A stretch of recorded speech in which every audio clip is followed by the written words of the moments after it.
નમસ્કાર, આપ જોઈ રહ્યા છો ન્યૂઝ 18 ગુજરાતી। હું છું આપની સાથે દીપા શર્મા। પહેલા વાત અલવિદા વિજય રૂપાણી।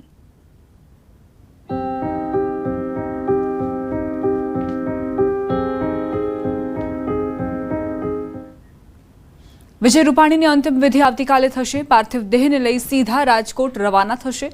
થોડી વારમાં સત્તાવાર જાહેરાત કરવામાં આવશે। પરિવાર સત્તાવાર જાહેરાત કરશે અને જાણકારી આપશે કે પાર્થિવ દેહને રાજકોટમાં કઈ રીતે અંતિમ સંસ્કાર કરવામાં આવશે। વિમાન દુર્ઘટનાને લઈને આ સમાચાર। સ્વર્ગીય વિજય રૂપાણીના ડીએનએ મેચ થયા। ગૃહ રાજ્યમંત્રી હર્ષ સંઘવીએ માહિતી આપી। પરિવારને વિજય રૂપાણીનો મૃતદેહ સોંપવામાં આવશે। સવારે 11:10 કલાકે ડીએનએ મેચ થયું તેવી જાણકારી ગૃહ રાજ્યમંત્રી હર્ષ સંઘવીએ આપી હતી। રાજકોટમાં અંતિમ વિધિને લઈ તૈયારીઓ તેજ થઈ છે। રાજકોટ આખું શોકમગ્ન છે। રાજકોટમાં એક વ્યક્તિ જે પોતાની લાગણી વ્યક્ત કરી રહ્યું છે સ્વર્ગીય પૂર્વ મુખ્યમંત્રી વિજય રૂપાણીને લઈને, કારણ કે રંગીલા રાજકોટમાં જ્યાં પણ તમે જશો ત્યાં તમને વિજય રૂપાણીના માર્ગદર્શનમાં વિકાસની તમામ તસવીરો દેખાશે, તમામ એ દ્રશ્યો દેખાશે અને રાજકોટે જે રીતે હરણફાળ ભરી વિકાસના માર્ગ પર તેની પ્રતીતિ દરેક ખૂણે ખૂણે તમને જોવા મળશે અને એટલે જ કદાચ રાજકોટિયન્સના દિમાગમાં અત્યારે સ્વર્ગીય વિજય રૂપાણી જ છે અને સાથે જ તેમને શ્રદ્ધાંજલિ આપવાનો દોર પણ યથાવત છે। ચાર્ટર્ડ પ્લેનમાં પાર્થિવ દેહને રવાના કરવામાં આવશે અને કાલે અંતિમ વિધિ યોજવામાં આવશે। आज सुबह करीबन 11:10 को उनका डीएनए मैच हुआ है। उनका पार्थिव शरीर परिवार एवं वरिष्ठ आगेवानों के साथ चर्चा होने के बाद आज 1 बजे समय नक्की होगा और आगे की जानकारी आप सबको दी जाएगी। जो कार्यवाही करना है राजकोट में उनका जो पार्थिव देह है किस तरह से ले जाना है और बाकी की अंतिम विधि के लिए वो परिवार जो तय करेगा उस हिसाब से पूरी राज्य सरकार सपोर्ट करेगी। तो डीएनए मैच थया છે। અમદાવાદ પ્લેન ક્રેશ દુર્ઘટના સાથે જોડાયેલા આ સમાચાર। આ દુર્ઘટનામાં જીવ ગુમાવનાર ગુજરાતના પૂર્વ મુખ્યમંત્રી વિજય રૂપાણીના ડીએનએ મેચ થઈ ગયા છે। ડીએનએ મેચ થતાં હવે તેમના પાર્થિવ દેહને રાજકોટ લઈ જવામાં આવશે, જ્યાં સંપૂર્ણ પ્રોટોકોલ સાથે તેમની અંતિમ યાત્રા નીકળશે। આ તરફ વિજયભાઈ રૂપાણીના રાજકોટ ખાતેના નિવાસસ્થાને તેમની અંતિમ યાત્રાની તૈયારીઓ ચાલી રહી છે।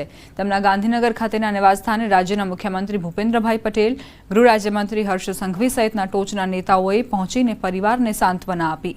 પ્રકાશ સોસાયટીથી રામનાથપરા સ્મશાન સુધી અંતિમ યાત્રા યોજાશે। રામનાથ સ્મશાનમાં વિજય રૂપાણીના પાર્થિવ દેહના અંતિમ સંસ્કાર થશે।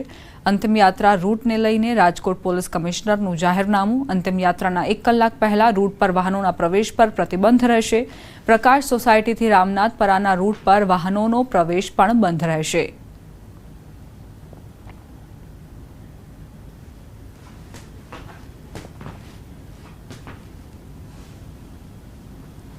સ્વર્ગીય વિજય રૂપાણીના અંતિમ સંસ્કારને લઈ તૈયારીઓ તેજ। પ્રગટેશ્વર મંદિર ખાતે તૈયારીઓ શરૂ કરાઈ। પૂર્વ સીએમ રૂપાણીના પાર્થિવ દેહને રાજકોટ લવાશે। પાર્થિવ દેહના અંતિમ દર્શન માટે વ્યવસ્થા કરાઈ છે। ગુજરાતના પૂર્વ મુખ્યમંત્રી વિજયભાઈ રૂપાણી નો પાર્થિવ દેહ છે તે રાજકોટ ખાતે લાવવાના છે। ત્યારે હાલ આ જે ફોટો છે આ એ જ ફોટો છે કે તેમની શ્રદ્ધાંજલિમાં પણ રાખવામાં આવશે। ખાસ કરીને આ ધ્યાનશંકર મહાદેવનું મંદિર છે કે જ્યાં તેમની શ્રદ્ધાંજલિનો કાર્યક્રમ યોજાશે, ત્યાં અત્યારે તૈયારીઓ છે તે કરવામાં આવી રહી છે। આપ સીધા દ્રશ્યો જોઈ શકો છો કે જે રીતના રાજકોટ ખાતે જે છે તેમનો પાર્થિવ દેહ લાવવામાં આવશે, તેમનો રૂટ પણ જાહેર કરી દેવામાં આવ્યો છે। જેમાં વાત કરવામાં આવે તો જે છે ગ્રીનલેન્ડ ચોકડી ખાતેથી તેમનો પાર્થિવ દેહ લાવવામાં આવશે। જે પાર્થિવ દેહ ગ્રીનલેન્ડ ચોકડીથી લઈને જે છે એ રાજકોટ શહેરના જે છે રાજમાર્ગો પર લાવવામાં આવશે। સૌપ્રથમ જે પારસ સોસાયટી છે ત્યાં તેમના વતન ખાતે તેમના ઘર ખાતે લાવવામાં આવશે અને ત્યારબાદ જે તેમનો કહી શકાય કે અહીંયા અંતિમ દર્શન માટે રાખવામાં આવશે। એ અંતિમ દર્શન સમયે પણ જે છે અનેક વીવીઆઈપીઓ હાજર રહેશે। ખાસ કરીને એમના જે રૂટ છે, રૂટની વાત કરવામાં આવે તો જે છે એ પારસ સોસાયટી કે જ્યાં તેમનું ઘર આવેલું છે ત્યાંથી લઈ અને નિર્મળા રોડ, કલાવડ રોડ, સ્વામિનારાયણ મંદિર થઈ અને યાજ્ઞિક રોડ પર થઈ અને કરણસિંહજી હાઈસ્કૂલ ખાતે થઈને જે છે રામનાથ મહાદેવ મંદિર ખાતે જે છે રામનાથ સ્મશાન ખાતે તેમના અંતિમ સંસ્કાર કરવામાં આવશે. અત્યારે અહીંયા જે છે તૈયારીઓ કરવામાં આવી રહી છે. જે રીતના રાજકોટ ખાતે જે છે આજે અત્યારથી જ તેમના અનેક સમર્થકો છે તેઓ આવી પહોંચ્યા છે અંતિમ દર્શન માટે. તેઓ જે છે એ વિજયભાઈને જે છે તેમના અંતિમ દર્શન માટે કરવા માટે અત્યારે લોકો પહોંચ્યા છે. આ અહીંયા વીઆઈપી લોકોને જે છે તે અહીંયા બેસવાની વ્યવસ્થા થાય કરવામાં આવી રહી છે. અનેક જે છે રાજકોટ પોલીસ કમિશનર દ્વારા પણ લોકોને પણ ખાસ સૂચનાઓ પણ આપવામાં આવી છે. ત્યારે રાજકોટ ખાતે જે છે તેમના પાર્થિવ દેહ છે તેમને લાવવામાં આવશે ને અત્યારે જ આ જે છે આ મંડપની અંતિમ જે તૈયારીઓ પણ કરવામાં આવી રહી છે. જે રીતના રાજકોટ ખાતે જે છે અત્યારે તેમના અલગ અલગ વ્યવસ્થાઓ પણ કરવામાં આવી રહી છે. ખાસ કરીને જે રીતના રાજકોટ ખાતે તેમનો પાર્થિવ દેહ લાવવામાં આવશે અને ત્યારબાદ તેમની જે છે એ અત્યારે કહી શકાય કે અલગ અલગ તૈયારીઓ કરવામાં આવી રહી છે. જેમાંથી કહી શકાય કે જે છે તેમના અનેક અલગ અલગ મહાનુભાવો પણ ઉપસ્થિત રહેશે. તેમના જે શ્રદ્ધાંજલિ દેવા માટે અનેક રાજકીય નેતાઓ સામાજિક આગેવાનો પણ ઉપસ્થિત રહેશે. હાર્દિક જોશી, ન્યૂઝ 18 ગુજરાતી, રાજકોટ. સંવાદદાતા વિભુ લાઈવ જોડાઈ ગયા છે, તેમની પાસેથી વધુ જાણકારી લઈશું. વિભુ, ડીએનએ મેચ થઈ ચૂક્યા છે. પૂર્વ મુખ્યમંત્રી વિજય રૂપાણીના અંતિમ દેહ કેટલા વાગે રાજકોટ માટે રવાના થશે? પરિવારે કેવા પ્રકારની જાણકારી આપી છે?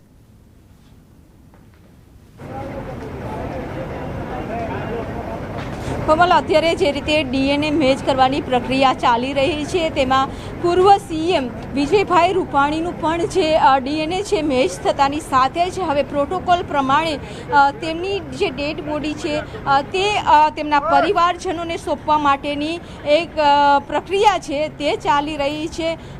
માનવામાં આવી રહ્યું છે કે 4 વાગ્યા સુધીમાં આ ડેડ બોડી છે તે સોંપવામાં આવી શકે છે. અત્યારે તેમના જે નિર્ણય છે તેમના ફેમિલી મેમ્બર કરશે કે અત્યારે કેટલા વાગે આ ડેડ બોડીને છે તે લઈ જશે. પરંતુ આવતીકાલે વિજયભાઈ રૂપાણીનું છે તેની અંતિમ ક્રિયા છે તે રાજકોટમાં કરવામાં આવશે. પરંતુ જે રીતે મેસેજ આવી રહ્યો છે કે બાય રોડ છે તે બાય એર છે તે લઈ જવાના છે અને તેને લઈ એરપોર્ટ પર પણ તૈયારીઓ છે તે કરવામાં આવી રહી છે. તેવી સૂત્રો પાસેથી જાણકારી આપવામાં આવી છે કે તેમનું ફેમિલી જો પણ જવા માંગશે બાય એર તો તેને પણ લઈ જવા માટે એરક્રાફ્ટ છે, હેલિકોપ્ટર છે તે તૈયાર રાખવામાં આવ્યું છે. એટલે કે તમામ તૈયારી છે તે કરવામાં આવી છે. સરકાર દ્વારા પણ તમામ પ્રકારનો સહયોગ છે. આ તમામ જે લોકો અહીં ડીએનએ ટેસ્ટ થશે તેની જે ડેડ બોડી છે પરિવારજનોને સોંપવાની અને ત્યારબાદ તેના ઘર સુધી પહોંચાડવાની જે રીતે પ્રક્રિયા ચાલી રહી છે. આપ અત્યારે સીધા દ્રશ્યો જોઈ શકો છો કે વધુ એક ડેડ બોડી છે તે અત્યારે મેચ થતાની સાથે આપવામાં આવી રહી છે. એટલે કે આખો એક પ્રોટોકોલ ફોલો કરવામાં આવી રહ્યું છે. જ્યારે પૂર્વ સીએમ કે જે ગુજરાતના સીએમ રહી ચૂક્યા છે વિજયભાઈ રૂપાણી અને તેને પણ એક પ્રોટોકોલ સાથે સન્માન સાથે જે ડેડ બોડી છે તેમના પરિવારને સોંપવામાં આવશે. અત્યારે જે બિલ્ડિંગ છે ત્યાં આખી પ્રોસેસ ચાલી રહી છે. થોડી વાર પહેલાં જ આરોગ્ય મંત્રી છે તે પણ અહીં વિઝિટ કરીને તેઓ પરત ગાંધીનગર ગયા છે. એટલે કે હવે તેમનો પરિવાર છે તે ફાઇનલ ડિસિઝન લેશે કે કેટલા વાગે છે તે ડેડ બોડીને છે તે લઈ જશે અને ત્યારબાદ બાય એર જવું છે બાય રોડ જવું છે તેમનો ફેમિલી ડિસાઇડ કરશે. પરંતુ તમામ પ્રકારની તૈયારીઓ છે સરકાર દ્વારા, વહીવટીતંત્ર દ્વારા કરવામાં આવી રહી છે. આભાર વિભુ, જાણકારી આપવા માટે.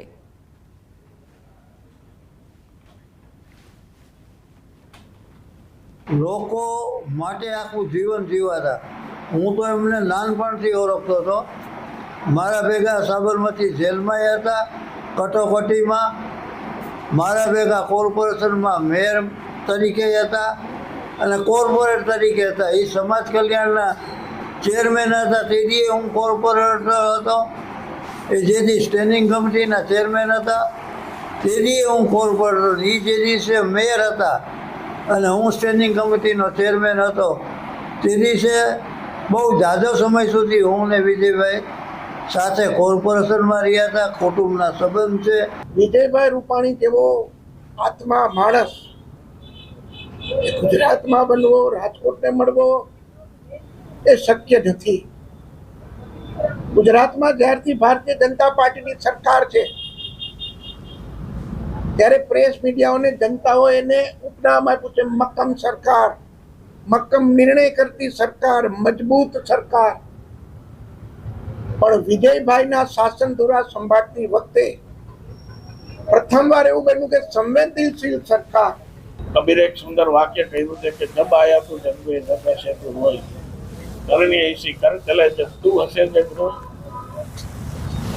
માણસ પોતાની કારકિર્દીમાં જે કંઈ કરીને ગયા છે એ મારો જ્યારે જન્મે છે ત્યારે લોકો હસતા હોય છે કે મારે ત્યાં દીકરો આવ્યો, મારે ત્યાં દીકરી આવ્યો.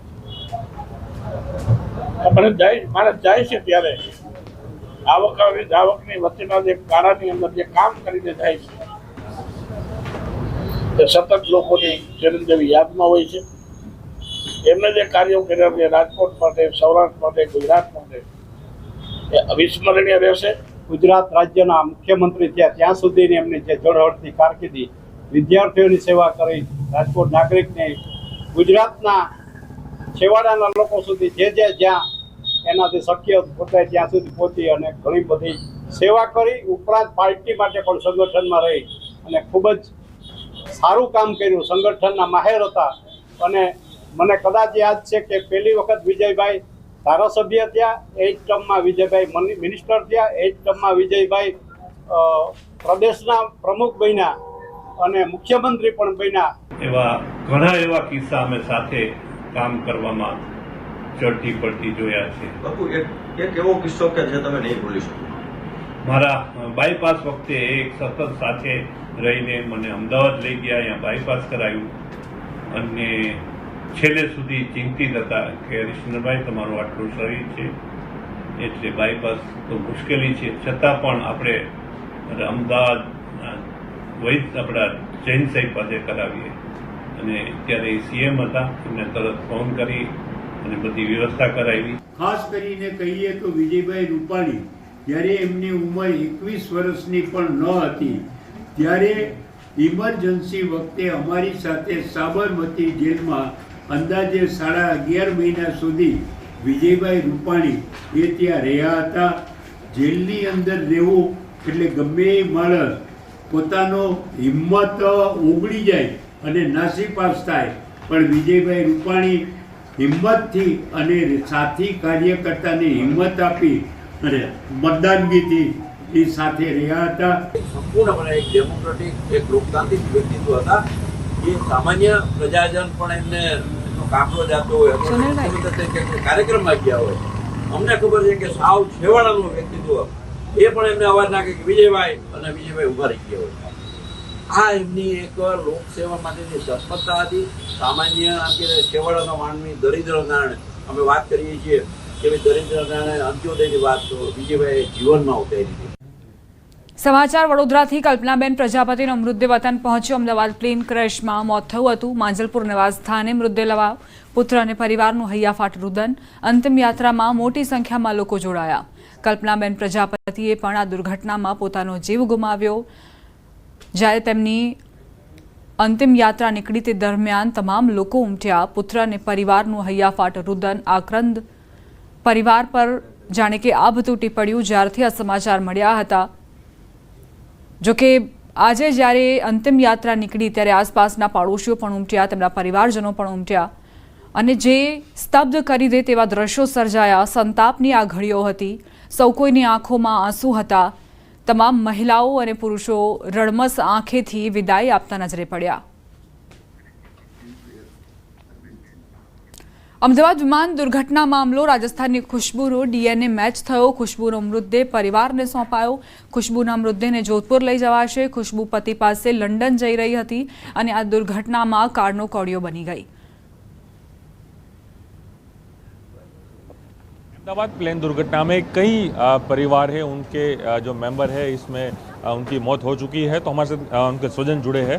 सर, आपका नाम क्या है, आपके कौन से स्वजन है, इसलिए आप यहाँ पर वेट कर रहे हैं, कौन सी प्रोसेस आपकी अभी हो रही है? सर, मेरा नाम मनीष राजपुरोहित है.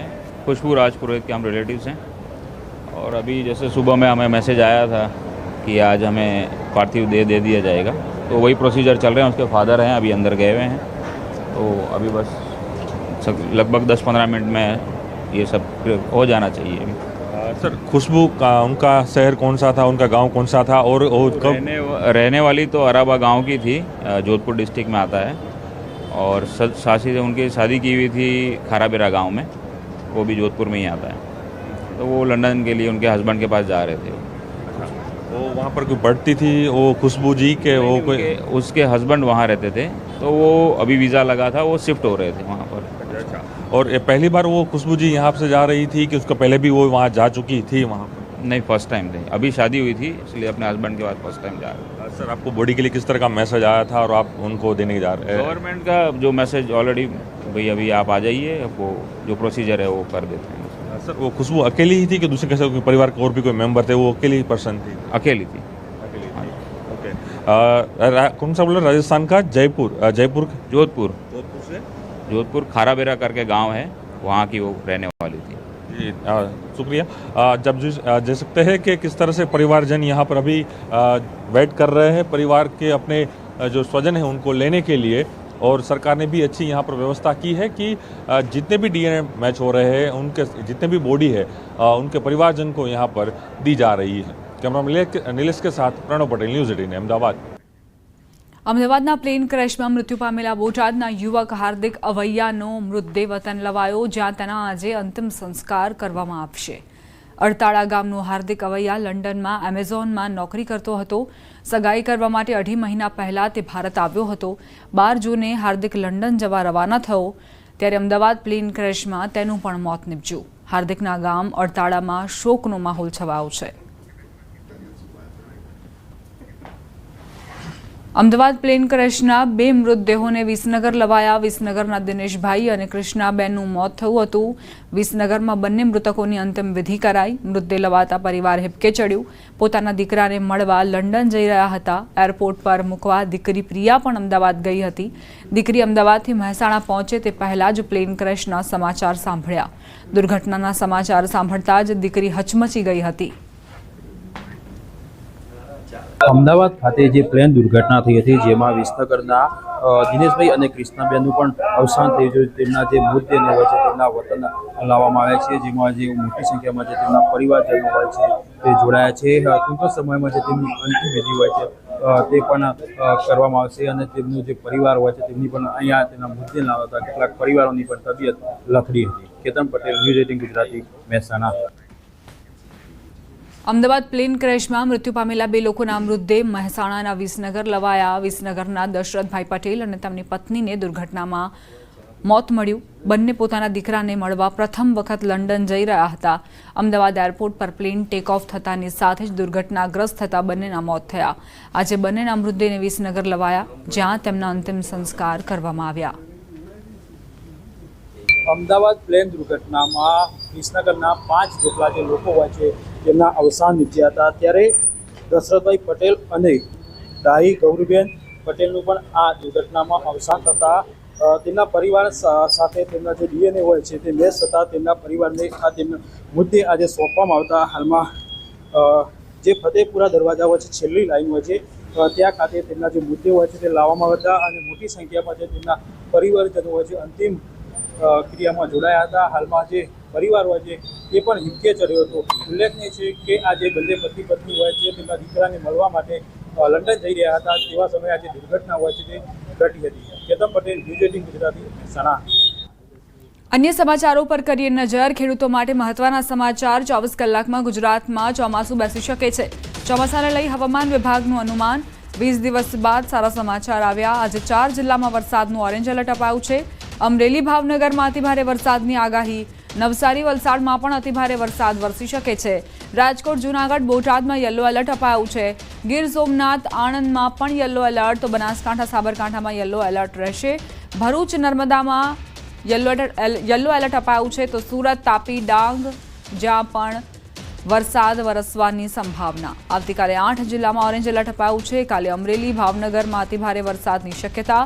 ભરૂચ, સુરત, નવસારીમાં પણ અતિભારે વરસાદ વરસી શકે છે। તાપી, ડાંગમાં કાલે અતિભારે વરસાદની પૂરેપૂરી સંભાવના। નવસારી, વલસાડ, જ્યાં આગાહી કરવામાં આવી છે ભારે વરસાદની, અતિ ભારે વરસાદની. મોરબી, રાજકોટ, જૂનાગઢમાં કાલે યલો એલર્ટ અપાયું છે. ગીર સોમનાથ, બોટાદમાં પણ કાલે યલો એલર્ટ. સાબરકાંઠા, અરવલ્લીમાં વરસાદ વરસી શકે છે, યલો એલર્ટ અપાયું છે. આણંદ, વડોદરા માટે પણ યલો એલર્ટ. તો આ તરફ છોટાઉદેપુર, નર્મદામાં 2.5 ઇંચ સુધી વરસાદની સંભાવના વ્યક્ત કરાઈ છે. ઓરેન્જ એલર્ટમાં 4 ઇંચ સુધી વરસાદ થઈ શકે છે. આગામી 7 દિવસ રાજ્યમાં વરસાદી માહોલ રહી શકે છે. રાજસ્થાનમાં અપર એર સાયક્લોનિક સર્ક્યુલેશન સક્રિય, મહારાષ્ટ્રમાં પણ અપર એર સાયક્લોનિક સિસ્ટમ સક્રિય, બંગાળની ખાડીમાં પણ વરસાદી સિસ્ટમ સર્જાઈ છે.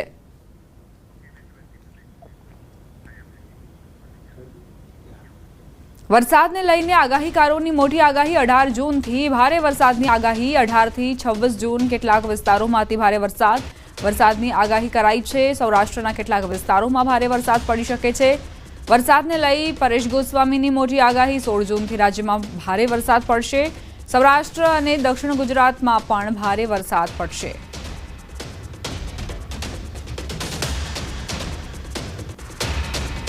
એટલે 18 થી 24 અને 26માં રાજ્યના કેટલાક ભાગમાં ભારેથી અતિભારે વરસાદ થવાની શક્યતા રહેશે.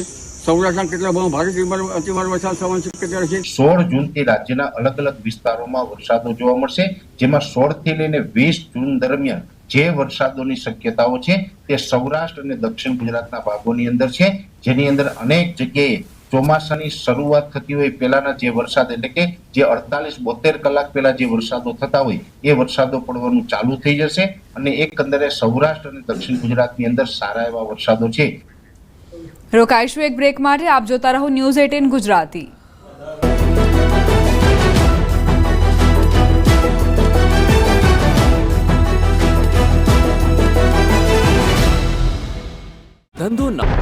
ગુજરાતના ખેડૂતો માટે આનંદના સમાચાર આવ્યા છે. જે વરસાદની આતુરતાપૂર્વક રાહ જોવાઈ રહી હતી તે ચોમાસું હવે ગુજરાતના બારણે ટકોરા મારી રહ્યું છે. માત્ર 72 કલાક એટલે કે 3 દિવસમાં ગુજરાતમાં રૂમઝૂમ કરતું ચોમાસું જોવા મળશે. હવામાન વિભાગની આગાહી મુજબ 3 દિવસમાં ગુજરાતમાં બેસી શકે છે ચોમાસું. 19 દિવસ બાદ ચોમાસાને લઈને શુભ સંકેત આવ્યા છે. ગુજરાતમાં ચોમાસું બેસવા માટે અનુકૂળ સ્થિતિ છે. હાલ 7 દિવસ રાજ્યમાં વરસાદી વાતાવરણની સંભાવના છે. હળવાથી લઈ અતિભારે વરસાદ પડી શકે. આવતીકાલે અમરેલી, ભાવનગરમાં ભારે વરસાદ પડી શકે. નર્મદા, તાપી, નવસારીમાં કાલે ભારે વરસાદનું એલર્ટ આપ્યું છે. તો ડાંગ, વલસાડમાં પણ કાલે ભારે વરસાદની આગાહી છે. અમદાવાદમાં થયેલી પ્લેન ક્રેશની ઘટનામાં ખંભાતના મુસાફર પણ ભોગ બન્યા.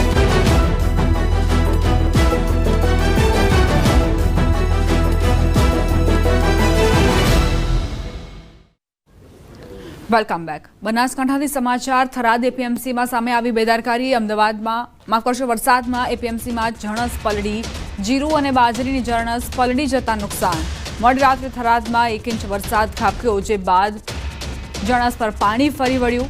પહેલેથી જ આગાહી હતી તો આખરે કેમ વ્યવસ્થા નથી કરવામાં આવી તે સૌથી મોટો સવાલ. એપીએમસીમાં કઈ રીતે બેદરકારી દર્શાવવામાં આવી છે તેના દ્રશ્યો જુઓ. અહીં જે જણસ મૂકવામાં આવી હતી તે પલળી જતા જ ખેડૂતોને અને વેપારીઓને નુકસાન.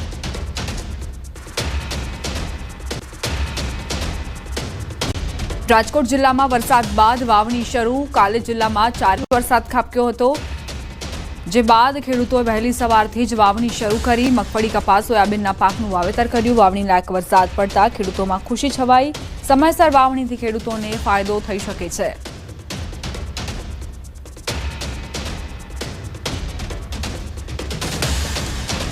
સમાચાર બનાસકાંઠાથી. વિડીયો બનાવી યુવકે આપઘાત કર્યો. ઓડિશાની શાળામાં ઝાડ પર ગળે ફાંસો ખાધો. વિડીયોમાં કહ્યું, હું એના વગર નથી રહી શકતો.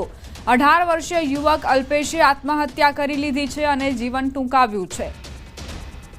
ડીસાની શાળામાં ઝાડ પર ગળે ફાંસો ખાધો આ યુવકે અને વિડીયોમાં તેણે કહ્યું કે હું એના વગર નથી રહી શકતો. સવાલ અહીં એ કે વાલીઓ જેઓ એવું વિચારતા હોય છે કે શાળામાં તેમનું બાળક તેમનું વાંચન કરવા માટે જઈ રહ્યો છે, ભણવા માટે જઈ રહ્યો છે, તેમને ખાસ તકેદારી રાખવાની જરૂર છે. કારણ કે આ પ્રકારે જે બાળકો છે તે શાળાએ જઈને વિડીયો બનાવી આપઘાત પણ કરી શકે છે. 18 વર્ષીય આ યુવક જે પ્રેમમાં પોતાની લાગણી ન સંભાળી શક્યો અને ત્યારબાદ મોતને વહાલું કરી દીધું. ભાવનગરથી સમાચાર તળાજામાં કોંગ્રેસ નેતાની હત્યા કોંગ્રેસના પૂર્વ કોર્પોરેટરની હત્યા કરાઈ મોડી રાત્રે હથિયારોથી હત્યાને અંજામ અપાયો પ્રેમ પ્રકરણમાં હત્યા થઈ હોવાનું અનુમાન પોલીસે ગુનો નોંધીને તપાસનો ધમધમાટ શરૂ કર્યો છે કોંગ્રેસના પૂર્વ કોર્પોરેટર જેની હત્યા કયા કારણોસર થઈ છે તેની જાણકારી પ્રાથમિક જાણકારી સામે આવી છે પ્રેમ પ્રકરણમાં હત્યા થઈ હોવાની આશંકાઓ પોલીસે આ આખા કેસમાં ગુનો નોંધીને તપાસનો ધમધમાટ તેજ કર્યો છે પોલીસ એ શોધમાં લાગી છે કે આખરે કયા કારણોસર કોંગ્રેસ નેતાની હત્યા કરવામાં આવી મનાલીમાં ઝિપલાઇન પરથી પડી ગઈ 12 વર્ષની છોકરી નાગપુરની ત્રિષા બિજવેને ઝિપલાઇન કરવું ભારે પડ્યું આ અકસ્માત 8 જૂન 2025ના રોજ થયો હતો જેનો વિડીયો હવે વાયરલ થયો છે ઘટના અંગે બાળકીના માતા પિતા દ્વારા ગંભીર આરોપ મૂકવામાં આવ્યા તેમણે કહ્યું કે ઝિપલાઇન ઓપરેટરે સલામતીના ધોરણોને અવગણ્યા હતા તેના કારણે હાર્નેસ દોરડું તૂટ્યું હતું જેના કારણે તે લગભગ 30 ફૂટ નીચે ખડકો પર પડી હતી 12 વર્ષની આ બાળકી જેને એડવેન્ચર કરવું હતું પરંતુ ઝિપલાઇનમાં તેને આ એડવેન્ચર ભારે પડ્યું અને તે નીચે ખડકો પર પડી હતી માતા પિતાએ આરોપો મૂક્યા છે કે ઝિપલાઇનના ઓપરેટરે સલામતીના ધોરણોને અવગણ્યા છે જેના કારણે તેમની બાળકીને નુકસાન પહોંચ્યું ઈજાઓ પહોંચી નાગપુરની આ ત્રિષા કઈ રીતે ઝિપલાઇન એડવેન્ચર કરી રહી છે અને એ દરમિયાન જ તે નીચે ખાબકે છે આ દોરડું તૂટતા જ તે નીચે પટકાઈ છે રાજકોટ શહેરના અમીન માર્ગ પર આવેલા ગુજરાત હાઉસિંગ બોર્ડ સોસાયટીમાં આરએમસીના અધૂરા કામને લઈ લોકોને હાલાકી પડી રહી છે પાણીની પાઇપ નાખવાની કામગીરી કરવામાં આવી હતી ત્યારબાદ રસ્તાનું બરાબર સમારકામ ન કરાતા અનેક સવાલો ઉઠ્યા છે સામાન્ય લોકો હેરાન થાય છે અત્યારે તો બીજું તો હવે કોણ બેદરકારી હોય નથી ખબર પડતી પણ આપણે સામાન્ય લોકો હેરાન થાય ખૂંચી જાય ને એવું બધું થાય ને કોઈ પાણા આવે તો આપણને ખબર નથી પડતી પાણીમાં માની લે હું કાલ ફસાઈ ગયો તો મારે બળિયા અને 2-3 પાણા એવા ખૂંચી ગયો આવી પરિસ્થિતિમાં હું માન નીકળો કાલે ડર ખૂબ જ લાગે છે કે આ ચોમાસામાં કામ શરૂ કર્યું છે હવે એ ક્યારે પૂરું થાય એનું કોઈ જ નક્કી નથી મારે રોજનો રસ્તો છે અને ચોમાસામાં તો મને એમ થાય એટલે મેં 4 વ્હીલ શીખવાનું ચાલુ કર્યું એનું રીઝન આ રસ્તો હવે આટલે પાણી મારી બેબી નાની છે મારે એને લઈને નીકળવું કેમ ચોમાસું શરૂ થઈ ગયું છે આમ છતાં પાણીની પાઇપલાઇન નાખવાનું જે કામ પૂર્ણ થવું જોઈએ તે નથી થતું અને પરિણામે લોકોને હેરાન થવાનો વારો આવી રહ્યો છે ખાસ કરીને આ જે છે ગુજરાત હાઉસિંગ બોર્ડ સોસાયટી છે અમીન માર્ગનો આ વિસ્તાર છે અહીંયા આ દ્રશ્યોમાં પણ જોઈ શકો છો કે કેટલા મોટા ખાડા છે અને આ જ ખાડાના કારણે અનેક લોકો છે તે હેરાન પરેશાન થઈ ગયા છે સામાન્ય રીતે અહીંયા પાણીની પાઇપલાઇન નાખવામાં આવતી હોય છે અને ત્યારબાદ જે છે એ મેટલિંગ કામ કરવામાં આવતું હોય છે આ ખાડા છે તેને સંપૂર્ણ રીતે બૂરવામાં આવતા હોય છે પરંતુ ક્યાંક ને ક્યાંક તંત્ર દ્વારા જે કામગીરી કરવામાં આવી રહી છે તે ક્યાંક અધૂરી છે હજુ સુધી પૂર્ણ નથી થઈ અને પરિણામે આપ દ્રશ્યોમાં પણ જોઈ શકો છો જે રીતના બાળકો છે જે તેમની હોકર્સ સહિતની જે તેમના હોય છે તેમ પસાર થઈ રહ્યા છે તો સાથે સાથે મોટા વાહનો પણ પસાર થઈ રહ્યા છે અનેક લોકો છે અહીંયા અકસ્માતમાં ભોગ પણ બને છે કેટલાક લોકો છે તેમને ઈજાઓ થતી હોય છે વાહનોમાં પણ નુકસાન પહોંચતું હોય છે ત્યારે ક્યાંક ને ક્યાંક તંત્રની બેદરકારીનો સીધો ભોગ સામાન્ય લોકો ભોગ બની રહ્યા છે આપને ખાડાના દ્રશ્યો બતાવવા માંગીશ કે આ ખાડો છે તે કેટલો ઊંડો છે ગઈકાલે જ્યારે વરસાદ આવ્યો ત્યારે અહીંયા વાહન છે તે ફસાયા હશે અનેક વાહનો ફસાયા હશે પરંતુ શું પરિસ્થિતિ થઈ હશે તે ખાડાના દ્રશ્યો પરથી જોઈ શકાય છે ખાસ કરીને આ જે છે પરિસ્થિતિના કારણે અનેક લોકો છે તે હેરાન પરેશાન થતા હોય તેવું સ્પષ્ટ રીતે સામે આવી રહ્યું છે હાર્દિક જોશી ન્યૂઝ 18 ગુજરાતી રાજકોટ આ સાથે જ બુલેટિનમાં અત્યારે બસ આટલું જ વધુ અપડેટ્સ માટે આપ જોતા રહો ન્યૂઝ 18 ગુજરાતી